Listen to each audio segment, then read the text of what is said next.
पक्ष प्रवेशानंतर आज बैठकीमध्ये उद्धव साहेबांनी काय मार्गदर्शन केले, काय सांगितलं? नाही, उद्धव साहेबांनी मी स्वगृही परतल्याबद्दल माझं अभिनंदन केलं की उशीर केला, पण उशीर मला वाटतं की मी उशीर केला. मी सुरुवातीलाच मागच्या 2-3 महिन्यापूर्वी सुद्धा राऊत साहेबांना भेटलो होतो आणि त्यामुळं मी साहेबांसोबत बोलल्यानंतर साहेबांनी सांगितलं नाही मी बोललो होतो. येणाऱ्या विधानसभामध्ये तुम्ही पुण्यावरून कुठून इच्छुक आहात जर तुम्हाला पक्षाने विचारलं कुठून सांगा? मला 2 पर्याय आहेत. मी खडकवासला विधानसभा सुद्धा करू शकतो, नाळेश्वर सुद्धा करू शकतो. दोन्ही पर्याय आहेत. एकूण कसं पाहताय शिवसेनेच्या आताच्या इथून पुढच्या वाटचाली लोकसभेमध्ये त्यांचा परफॉर्मन्स असेल किंवा मग या नंतर होणाऱ्या इलेक्शन बाबतच्या तयारीबद्दल कसं काय काय व्यक्त होतं? मी ज्या भागामध्ये राहतो त्या भागामध्ये अगदी सुरुवातीपासून मी वयाच्या 18व्या वर्षी शिवसेनेचे शाखाध्यक्ष होतो आणि मला वाटतं की तेव्हापासून आजपर्यंत 2006 पर्यंत मी शिवसैनिक होतो आणि माझ्या भागामध्ये आजपर्यंत शिवसेनेच्या नगरसेवक माझ्या भागात येऊन आलेले आहेत. त्यामुळे शिवसेनेची एक ताकद अगदी सुरुवातीच्या काळापासून होती आहे आणि मला वाटतं मध्यंतरीच्या या 16-17 वर्षाच्या कालावधीमध्ये भले त्या ठिकाणी एक नगरसेवक शिवसेनेचा होता, पूर्वेताई होत्या.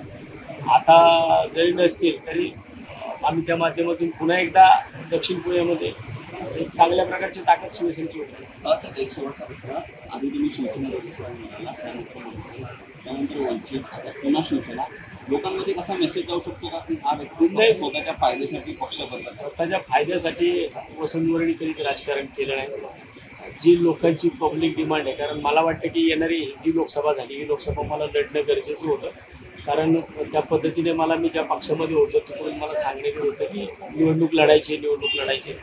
मला एकट्याने सुद्धा आज पुणे शहरामध्ये माझं स्वतःचं मतदान नव्हतं, माझा मतदारसंघ नव्हतं, तरीसुद्धा मला 34,012 लोकांनी मला पुणे शहरात मतदान केले. म्हणजे मला पुणे शहराच्या मध्यवर्ती भागामध्ये 34,000 लोक वसंतवरला मतदान करू शकतात हे मला दाखवायचं होतं आणि ते मी दाखवलं. त्यामुळे मला वाटतं की माझ्या भागातल्या नागरिक हे माझ्यावरती पूर्ण विश्वास ठेवतात.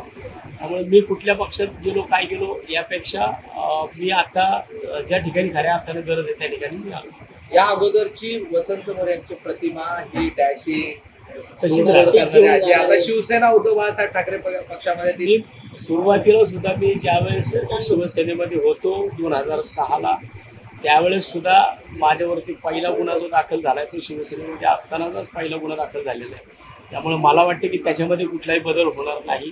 जो जनतेच्या हितासाठी जनतेच्या फायद्यासाठी ज्या गोष्टी करायच्या असतील त्याच पद्धतीने लढल्या जातील, परंतु आता हातोड्याबरोबर मशाल सुद्धा आता. पण तुम्हाला पुण्यामध्ये शिवसेनेला त्यांचं संघटनात्मक काम जे आहे स्थानिक पातळीवरती ते अजून स्ट्रॉंग करण्याची गरज आहे असं वाटतंय का?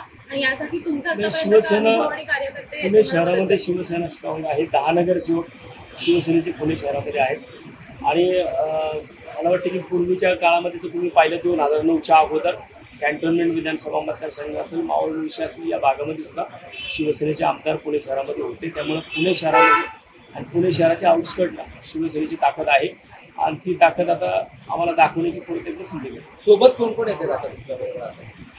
माझ्यासोबत ज्या 12 मार्चला ज्या पदाधिकाऱ्यांनी राजीनामे दिले ते सर्व पदाधिकारी माझ्यासोबत 9 तारखेला इथे असतात.